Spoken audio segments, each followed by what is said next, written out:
sold her house. Yeah, just before then. Yeah, funny that, isn't it? Are most directly affected, but what we need to do is get the message out to the taxpayers around the whole of the country. They're beginning to run scared of this, they are. They were ignoring it completely. I'll just wait till I just I get all the glamorous jobs.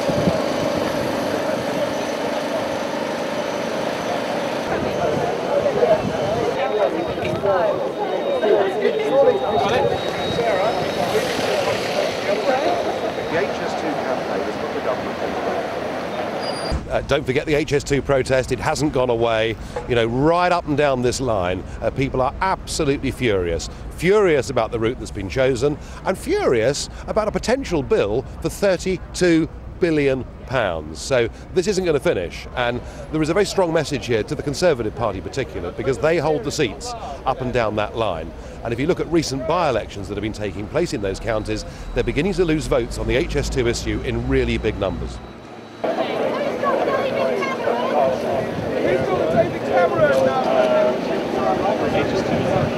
HS2! No thank you! HS2! No thank you! HS2! No thank you! HS2! No thank you! HS2! No thank you! HS2! No thank you! HS2! No thank you! HS2! No thank you! HS2! No thank you! HS2! No thank you! HS2! No thank you! HS2! No thank you! Whatever the weather, we want them in there, in that building, to know that we are not going away anytime soon. This campaign is, the weather's not hotting up, but the campaign's hotting up. Baroness, what are your views on HS2? I think it's a very, very bad idea. I don't think anyone will benefit from it, and I very little doubt that in not too far distant future the government will recognise that. Why do you think the government are going to recognise that when they seem to say that they're going to go ahead? They go on saying they go ahead until they back down, and that's happened on a number of other issues. And I think the announcement today about the electrification of the Midland Railway is the first step towards saying circumstances have changed, we don't have the money to do this project now. Some of the pro-HS2 people are saying that you're a load of NIMBYs who just don't want it in your backyard. What do you say to them? The whole country's my backyard. I don't want it anywhere in this country. It's about the phenomenal waste of taxpayers' money, and we all as taxpayers need to recognise that this project is going nowhere. Well, it's not in my backyard, and I'm here, and I've just been talking to people from as far away as Essex. I don't think they're affected either. So quite a number of these people have come along because, in my case, I think the English countryside is the most precious asset we have, and it's dwindling. And to ram a railway like this through some of England's oldest countryside is a major, major mistake. There are other people in the north, particularly some MPs in Leeds and Manchester, who say it's going to help sort out the north-south divide. What do you say about that? Well, we'd all like to do that, but the reality is that when you put in a railway line like this, what you get is more and more people commuting from further away, and we'll end up with masses more commuters, I've no doubt, from Birmingham, and I very much doubt whether we'll ever get those other limbs built, because the Birmingham to London limb will prove to be a white elephant. So I think there are many things that could be done and need to be done, but this is not one of them to heal that divide. They're misguided, and they've fallen for the spin from the government, and they've been told that they're going to get jobs, but all the jobs will be created in London. It's going to be a drain on the north. HS2! No thank you! HS2! No thank you! I'd like to thank so many of you for turning out on this glorious British summer's day. We picked today because we knew that in true style, HS2 Limited, or DFT, would try and sneak something out on the last possible day available to them. Turns out that was Thursday last week. Maybe because they didn't want the bad news announcement to clash with today. They wanted a good news announcement. So what happened on Thursday was that they said that the consultation on compensation won't happen until, well, we don't know when, because, and the consultation on land safeguarding as well. We don't know when. All Justine Greening said it will happen after Parliament returns in September. Not that it will happen in September, but after Parliament returns.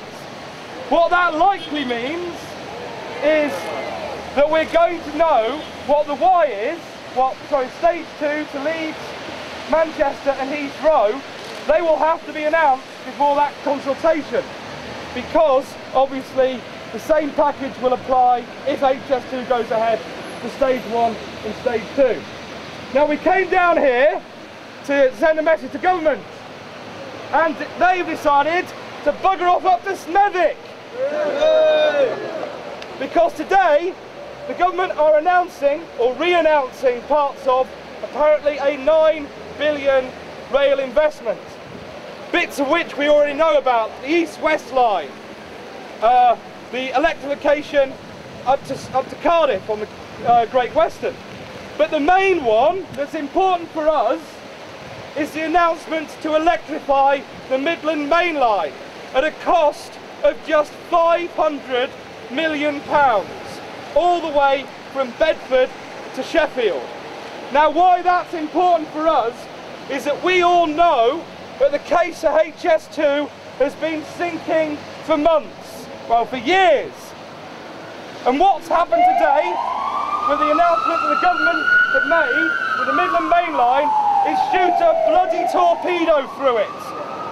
Because if you're in Nottingham, for example, and the Midland Mainline is electrified, it'll take 90 minutes to get from the centre of Nottingham to St Pancras. That's about, when you include getting to the station near the airport or wherever it is in the East Midlands, that time that it'll take you to get to London is about the same as what it'll take on HS2. But of course HS2 will be more expensive. So who in their right mind in Nottingham is going to choose HS2? Anyone? No, I don't think so either. And what we've said since the start is incremental advances, incremental investments in the rail network develop more benefits to more people more quickly for less money. And the government are starting to realise that. So today is great news, because it is one of the first steps in the potential for a climb down on HS2. Because even Andrew McNaughton, well done, the chief engineer of HS2, back in 2009 was saying, do not push for the Midland Mainline electrification because it will help destroy the business case for HS2. The same way that the study into the productive use of time on trains was suppressed because the DfT knew it would destroy the business case for HS2. We know that there is no case for HS2, and we know that every day the case is getting worse. Oh, thank you! So thank you so much for turning out today. The MPs, well, they were going to join us at 1, but it is absolutely pouring down, so I'm not sure how many we'll see. There are news crews still to come. Oh, please stay for as long as you can. However, if you do want to dry off, we completely understand. There have been news crews here already, so we have done our job. We have been noticed. And that is one of the great things that inspires me about all of you lot, and you should all take inspiration from, is that as a campaign we have always hit above our weight, and we will continue to do so.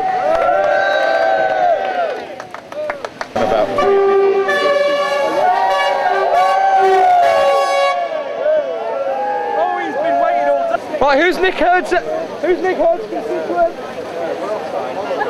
Okay, everyone looking at me, please. Like this, just come in.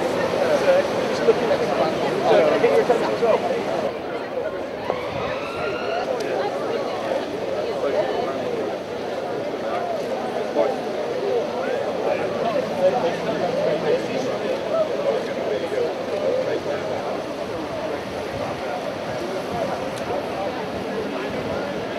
what I've always said in public is that, you know, John and I, we're members of the government, so we have an opportunity to work inside government.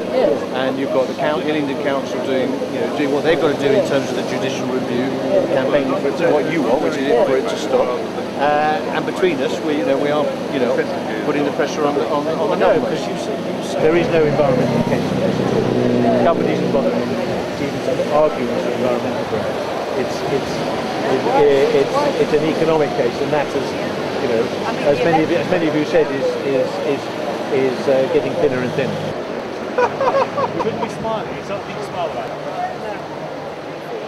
But, well, they have agreed, as you know, to bilateral meetings now. So, which is